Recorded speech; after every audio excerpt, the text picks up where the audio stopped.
At the beginning of the 20th century, a new subculture appeared in China called Shamate, which is a transliteration of the English word smart. The inventor is Luo Fuxing, who is a migrant worker born in 1995. Because of the colorful and exaggerated hairstyles similar to those of Japanese viral kei, smart has long been associated with words such as stupid, copycat, tacky, and vulgar. If there is a time machine, then let us go back to 2008, when the smart culture first appeared on the internet, and see how people think about it. In the eyes of netizens, they are a group of idiots and inferior imitators. To the police, they are strange people who can be joked. Their accounts were blocked by the platform as they were considered vulgar.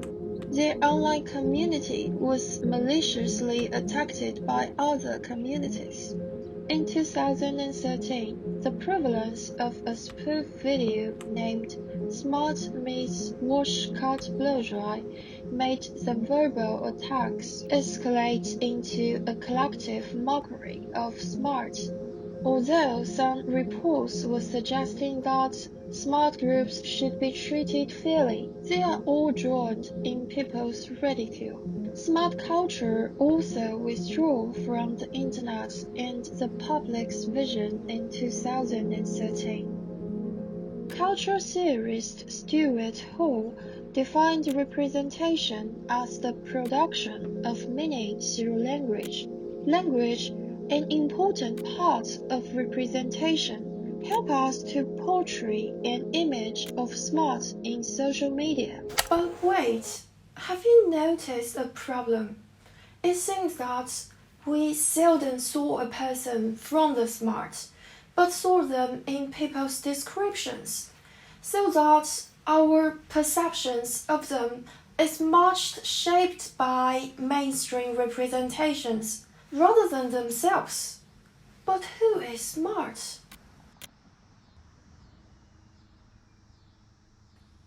People's indifference to the smart group has reached the point where there is no need to know the existence of these people. This sentence comes from a director named Li Yifan, who recently made a documentary called We Were Smart. This documentary lets the smarts tell themselves. It does not show those eye-catching looks, but the smarts themselves and their own lives. The documentary is composed of interviews with 67 smarts and video footage purchased from factory workers. Director Li argues that the reason for becoming a smart is inseparable from the factory.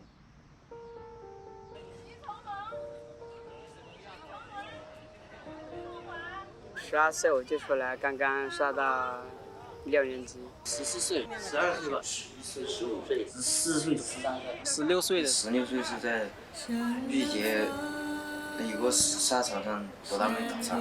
当时我是带着一个假的身份证去的。以前进大厂时候很麻烦，还要抽血化验啊。要检查手，你的手弯的话不要。然后上班的时候就手一直动着不能停，因为走流水线流水线的话，你一停你就挨堆积，一停挨堆积，所以手要快这个。天没亮，3点钟就起来一直上班，一直上1点到5。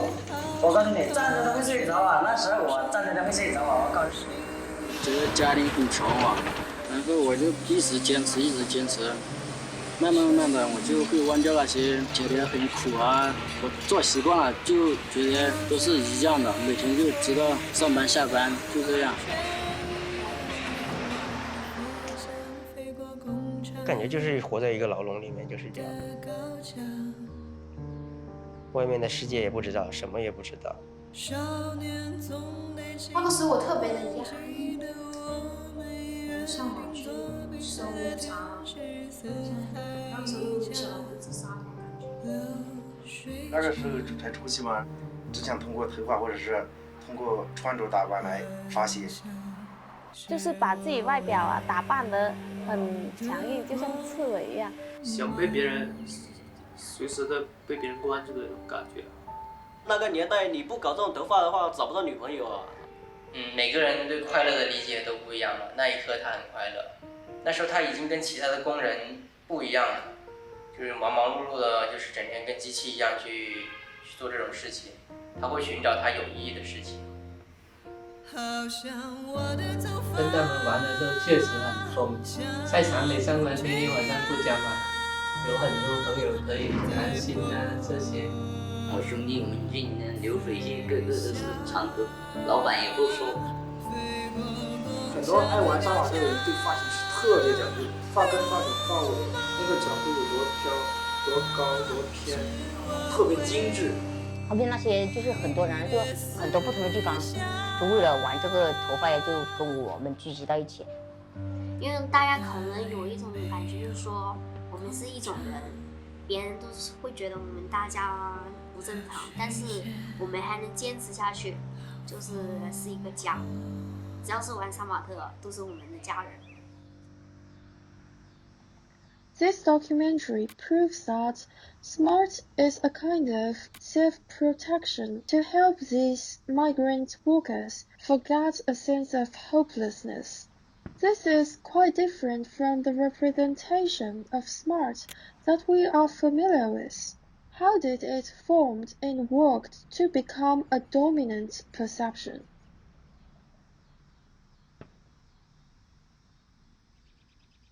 Hall proposed that representation is the process by which members of a culture use language to produce meaning.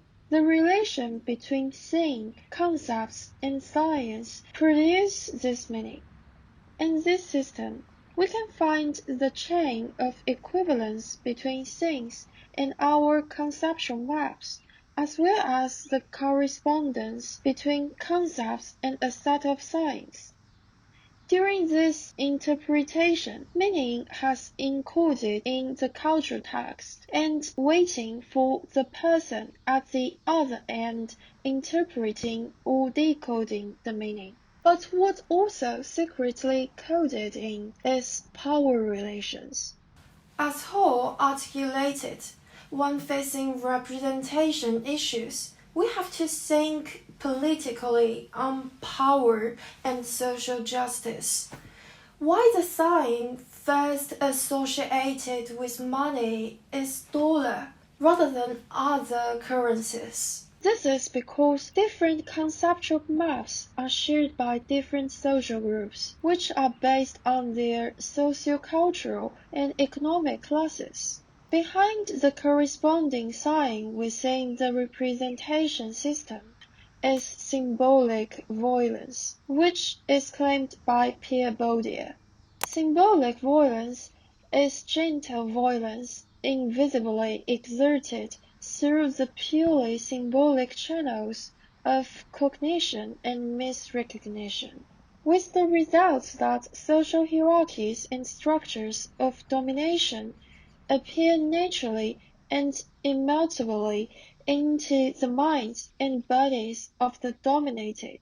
Our social life is inherently competitive, and therefore rationalize violence exerted through symbols and signs. In the game of life, players struggle over various stakes and capitals to secure and gain a competitive edge.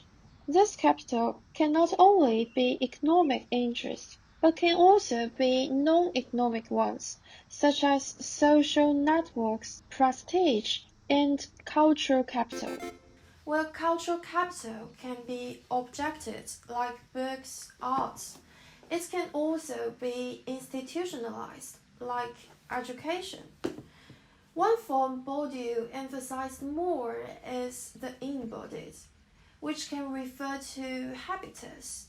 For example, our dispositions in the shapes of our body, the postures, or the way of walking and talking. I present myself like this. Maybe I just want to tell the truth of my enjoyment, or maybe I want to use such appearance to show certain cultural capital and identify myself to be cultured or belong to some certain social class and then different from others. What I present is taste, which is not individual. It is socially conditioned preference from our objective social class, status, and background. Gaveta further argues that cultural capital provides the means for a non-economic form of domination and hierarchy, as classes distinguish themselves through taste. Taste is about classification, a tool used to mark out social distinctions. In this competitive arena of taste, smart culture produced by migrant workers is labeled as bad taste and vulgar representation. But there are no inherent qualities of greatness. It is the people with the power that makes this distinction naturalized. Who has got the power to assert smart culture's taste? They are netizens who represent the mainstream culture, mainly urban residents, regarding migrant workers as cheap urban labor. The seemingly unconscious dispositions and laboring behaviors are very much class-based. By legitimizing the vulgar representation of smart, the power of mainstream discourse has been strengthened. Cultural preference reflects and reproduce objective structures such as class and power. This all lead to an unconscious acceptance of social hierarchies and differences. In such a regime, legitimated meanings are attached to smart culture from dominant judgments and eventually form the representation. This representation does not just mimic or mirror reality. It is constructed by symbolic violence imposed on migrant workers, and in turn constructs the reality.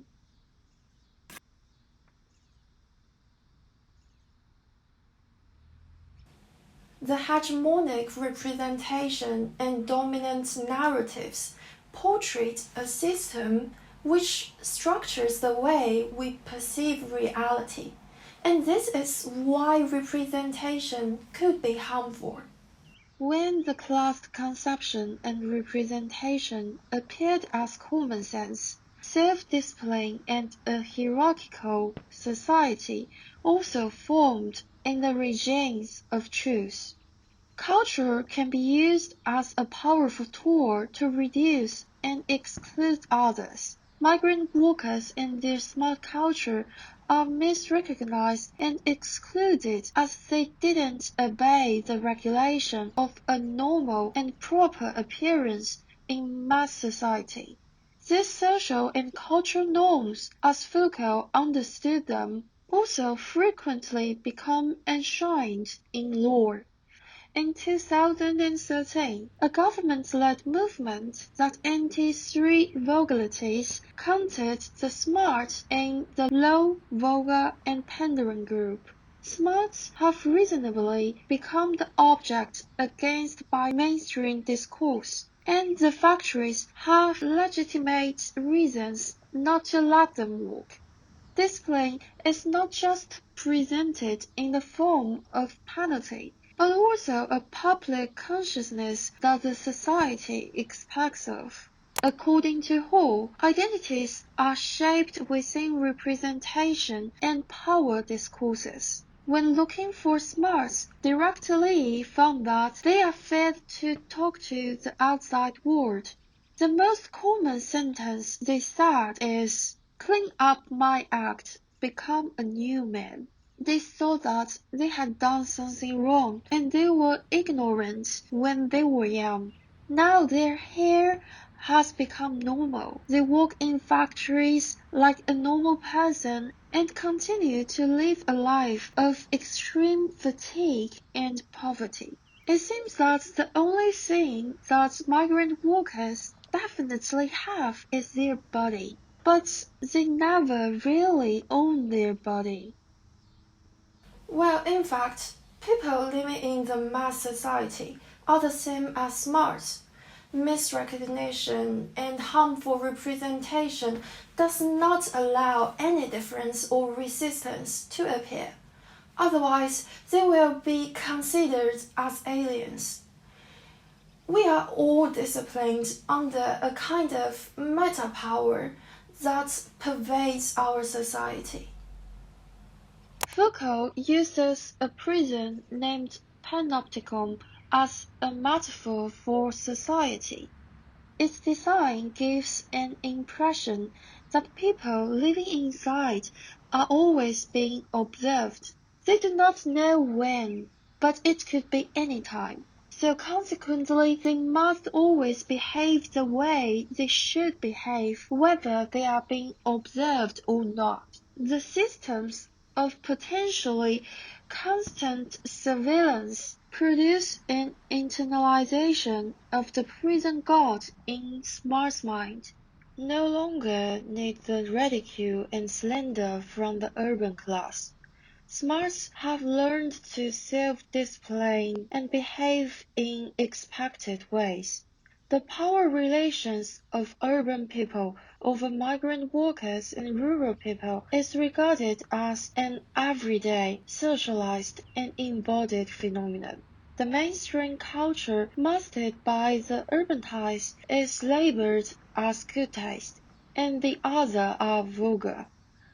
Such a norm is rooted in the public's perception without any willful coercion. Harmful representation has never disappeared. Instead, it has strengthened the ideological and cultural bias between urban and rural people in a stronger and secretive way. The story of outsiders being accepted by the city has long become a myth because the social norm has blocked the flow within classes. 对呀，这东西比方说，动不动就多少千万，动不动多少百万，还有这些东西，想都没有去想过，甚至不敢去想，所以我都很少这样抬头去看一栋楼的。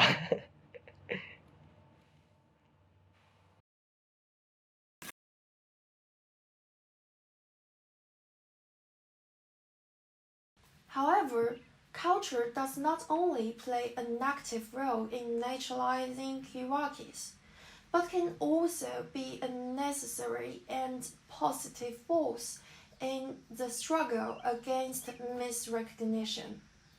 Li Yifan's "We Were Smart" gave the dominant group a counterattack from the smarts. The smarts did not use intellectual language to explain those harmful representations, but clearly told it from their experience and perception. They actually know how the dominant representation works and how it hurts them. But no space and people are willing to stop and listen to smarts. This documentary is a kind of empowerment process that allows smarts to have a personal sense of power and control to self-represent themselves and their own culture. As of April 2021, on Douban, close to 16,000 people have marked Watch and gave it a score of 8.7. News platforms, podcasts, video self-media, etc. start to reckon with smart culture. As part of the mainstream discourse, people aware of the malicious representation of smart was constructed in a media and popular imaginary through binary opposites. We Were Smart has contributed to the subversion of the harmful depictions against smart. The director Li Yifan proposed to question the knowledge system and take care of minorities through physical experience, which means like go into their lives. This is similar to the action proposed by Foucault.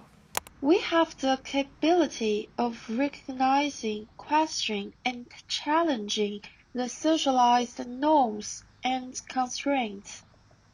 Bourdieu further proposed a reflexive sociology, in which one slips from the model of reality to the reality of the model, and realizes one's bias and assumptions in sense-making.